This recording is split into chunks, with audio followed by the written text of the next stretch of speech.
गुजरात के अंदर पटेल रिजर्वेशन के लिए मांग कर रहा था। उस आंदोलन को कैसे खत्म किया जाए, उस पे अलगाववाद का, आतंकवाद का नाम दिया गया और पटेल को अलग थलग करने का काम है। ये सारा दिन इस तरह के षड्यंत्र रच करके इस देश के अंदर सिविल वॉर कराना चाहते हैं। लेकिन किसान का जो आंदोलन है उसमें 36 जात के लोग हैं, इसमें किसी एक व्यक्ति की लड़ाई नहीं है। इस आंदोलन पे सरकार कमजोर नहीं कर सकेगी। हर हालत में किसान इस आंदोलन को जीतने का काम करेगा और मोदी जी को अपने जो बनाए हुए कानून है वापस लेने पड़ेंगे, किसान से माफी भी मांगे। एक सवाल और, प्रधानमंत्री जी ने ये बोला कि जरूरी नहीं है कि कोई मांगे और जब भी हम दें, कानून वैसे भी बनाए जा सकते हैं। हालांकि उन्होंने एक बार फिर किसानों को टेबल पर बातचीत करने के लिए बोला। कोई इमरजेंसी हो उसके लिए मान सकते हैं, कोई अच्छे काम के लिए कोई कानून बनाए।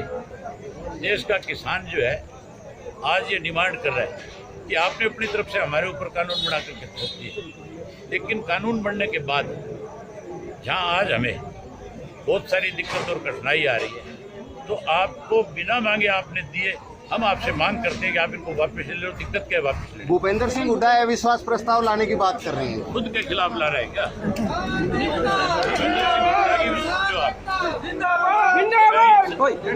मंच से नहीं कहना चाहता, क्योंकि ये मंच जो है किसान पंचायत का था। भूपेंद्र सिंह हुड्डा जो है आज की डेट में भी बीजेपी के एजेंट के रूप में काम कर रहा है। सुभाष चंद्रा को चुनाव किसने जिताया था? जो बीजेपी का राज्यसभा का मेंबर था, उसके पक्ष में वोट डालने की बजाय अपना वोट कैंसिल करा करके सुभाष चंद्रा को राज्यसभा में भेजा। तो बीजेपी के एजेंट के रूप में काम किया कि नहीं किया? उसके बाद अपने बेटे को राज्यसभा में भेजने के लिए इनसे साठ-गांठ थे। अब जब किसान आंदोलन चल रहा था, हमारा जब सेशन आया था, मैं अकेला था विधानसभा में, जो किसानों की बात को लगातार सरकार को किस तरह से कटघरे में खड़ा किया, मैंने अकेले ने वहाँ 1 घंटे लड़ाई लड़ी। भूपेंद्र सिंह हुड्डा वॉकआउट करके गया। क्यों गया वॉकआउट करके? क्यों नहीं इसने वहाँ लड़ाई लड़ी? इसलिए गया कि इसको फाइल दिखा दी, ये फाइल तैयार है, या तो यहाँ से चले जाओ, नहीं जाओगे तो फिर सोच लो क्या होगा। अब ये कहता है कि हम अविश्वास प्रस्ताव लाएंगे। अविश्वास प्रस्ताव तो 18 MLA चाहिए, और 18 MLA जब खड़े हो जाएंगे हाउस में तो अविश्वास प्रस्ताव पर चर्चा हो जाएगी। लेकिन मैं नहीं समझता कि भूपेंद्र सिंह हुड्डा उस हाउस में ज़्यादा देर टिक पाएगा। फिर कोई ना कोई बहाना करके बाहर ऐसे हालात पैदा हो गए थे कि गांव में बुजुर्ग आपस में बैठ करके जिस हुक्के से अपना टाइम पास करते थे, उस हुक्के का तंबाकू भी मिलना मुश्किल हो गया था। उन दिनों में हमारे जितने भी प्रदेशों के मुख्यमंत्री थे, बारी बारी देश के प्रधानमंत्री से कहते थे कि हमारी आर्थिक कमजोरी आती जा रही है, हमारे प्रदेश में कर्मचारियों को देने के लिए पैसा नहीं बचा। उस वक्त में अगर इस देश को फिर से किसी ने आत्मनिर्भर बनाया, अगर फिर से इस देश को अपने पैरों पे खड़ा करने का काम किया, तो उस किसान ने जो 45 से 50 डिग्री की गर्मी में इस कोरोना की परवाह किए बिना अपने खेत में जाकर के अपनी फसल पका करके इस देश को फिर से आत्मनिर्भर बनाने का काम किया। हाँ, तो देश का प्रधानमंत्री जब लॉकडाउन खत्म हुआ था तब ये कहता था कि आज अगर इस देश का अन्नदाता ना होता, आज अगर मेहनत किसान अपने खेत में जाकर के फसल तैयार ना करता, तो आज हमारे देश के सामने आर्थिक संकट खड़ा हो जाता। जिस किसान ने इस देश को आर्थिक रूप से मजबूत किया, देश के प्रधानमंत्री नरेंद्र मोदी ने इस कोरोना की आड़ के अंदर 3 कृषि के ऐसे कानून बनाए कि उन कानूनों की वजह से आने वाले समय में हमें बड़ी बड़ी कंपनियों के साथ कॉन्ट्रैक्ट करना पड़ेगा। वो कंपनी के मालिक अपनी मर्जी से हमें खाद और बीज देंगे, वो कंपनी के मालिक अपनी मर्जी से हमें अपना भाव देंगे, वो कंपनी के मालिक चाहेंगे तो हमारी फसल को लेंगे, नहीं चाहेंगे तो फसल को हमारे घर में छोड़ करके चले जाएंगे। हमारी जमीनों के ऊपर कल को लोन ले लिया जाएगा।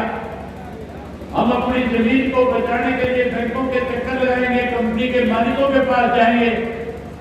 जब मालिक की तलाश करोगे, कोई इंग्लैंड में बैठा मिलेगा, कोई दुबई में बैठा मिलेगा, कोई ऑस्ट्रेलिया में बैठा मिलेगा। देश का प्रधानमंत्री कैसे अपने दो साथियों को इस देश का सारा धन उनकी जेब में डालने के लिए चाहे इस देश की रेल को बेच दिया, हवाई मार्ग को बेच दिया, रेल को बेच दिया, सेल को बेच दिया, ऑयल कंपनियों को बेच दिया। अब देश के प्रधानमंत्री की निगाह देश के अन्नदाता की उस जमीन पे है जिससे इस देश को आर्थिक मजबूती मिलती है। इसलिए साथियों, लगातार किसान साथी जो है, मेरे से पहले जैसे बताया गया, हमारी बहुत सारी माताएं और बहनें अपने 2-2 महीने के, 7-7, 6-6 महीने के बच्चों को लेकर के बैठ करके उस आंदोलन का हिस्सा बनी हुई है। वही हमारे बड़े बुजुर्ग जो 85 साल की उम्र में है, जो आज घर में होने चाहिए थे, वो अपना घर बार छोड़ करके आज उस आंदोलन का हिस्सा है। जिस किसान को आज अपने खेत पे होना चाहिए था, आज उसने अपना घर बार परिवार छोड़ करके देश के प्रधानमंत्री को कैसे उसकी बात उसके कान तक जाए, कैसे उस प्रधानमंत्री को ये बात समझ में आए कि आज अन्नदाता परेशान है। अगर इसको ज्यादा परेशान किया तो आने वाले समय में देश फिर कहीं बर्बादी के कगार की तरफ चल पड़ेगा। लेकिन साथियों, देश का प्रधानमंत्री टस से बस नहीं हो रहा, उल्टा देश का प्रधानमंत्री किसान का मजाक उड़ा रहा है।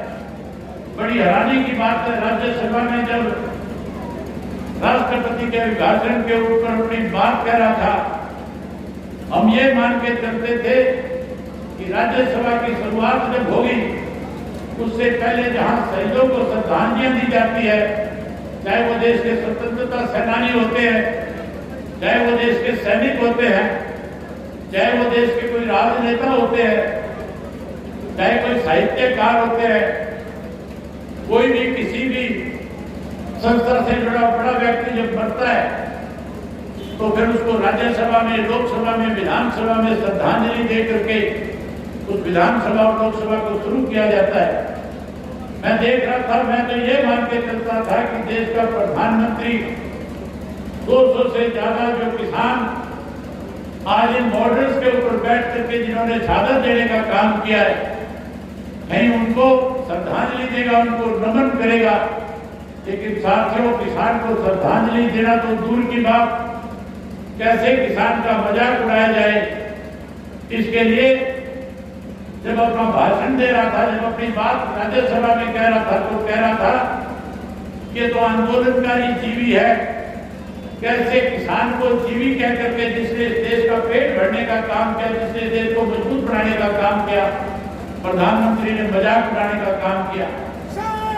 मैं आप लोगों से कहूंगा, जहां आपने 4 प्रस्ताव पास किए, ये भी प्रस्ताव पास करो आप कि देश के प्रधानमंत्री ने जो किसान को अपमानित करने का काम किया है, उसके लिए देश का प्रधानमंत्री देश के किसान से माफी मांगने का काम करे। साथियों, किसान का मजाक उड़ाया, शायद इस देश के प्रधानमंत्री को इतना ज्ञान नहीं, शायद इस बात की जानकारी नहीं। किसान जो है कभी किसी के साथ कोई छेड़खानी नहीं करता। किसान केवल और केवल अपने खेत से मतलब रखता है। किसान की निगाह सिर्फ अपनी फसल पे होती है कि कैसे मैं इस फसल को अच्छी तरह से पकाऊं, कैसे बाजार में अच्छे भाव इसको बेच करके आऊं, कैसे अपने बच्चों का पालन पोषण करूं। देश का किसान ईमानदारी के साथ इस देश को आर्थिक रूप से मजबूत करता है। लेकिन देश के प्रधानमंत्री ने जहां देश के किसान का मजाक उड़ाया, जहां किसान को छेड़ने की कोशिश करी, शायद देश के प्रधानमंत्री जी को इस बात का अंदाजा नहीं। किसान पहले किसी को छेड़ता नहीं, और किसान को कोई छेड़ता है तो फिर किसान उसको छोड़ता नहीं। इस देश की हमारी सरकार को शायद ये पता नहीं, आने वाला जो चुनाव होगा उस चुनाव के अंदर जो भारतीय जनता पार्टी आज बहुमत के साथ कहीं इस तरह के फरमान जारी करती है, आने वाले समय में उनको विधानसभा और लोकसभा के दरवाजे देखने को भी नहीं मिलेंगे।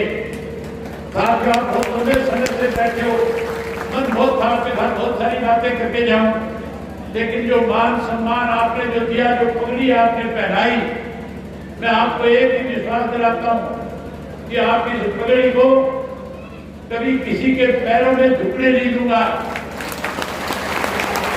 आपका दिया ये सम्मान जब तक मेरी जगहों में खून रहेगा, आखिरी कतरा रहेगा, बैठो बैठो बैठो बैठो और बहुत बात करूंगा। जब तक मेरी जगहों में खून का एक एक कतरा रहेगा, आपके इस पगड़ी के सम्मान को हमेशा हमेशा के लिए बड़ा करने का काम करूंगा। कुछ लोग साथियों पिछले कई दिनों से लगातार इस तरह की भाषा बोल रहे हैं। जब से मैंने रिजाइन किया, इस्तीफा दिया,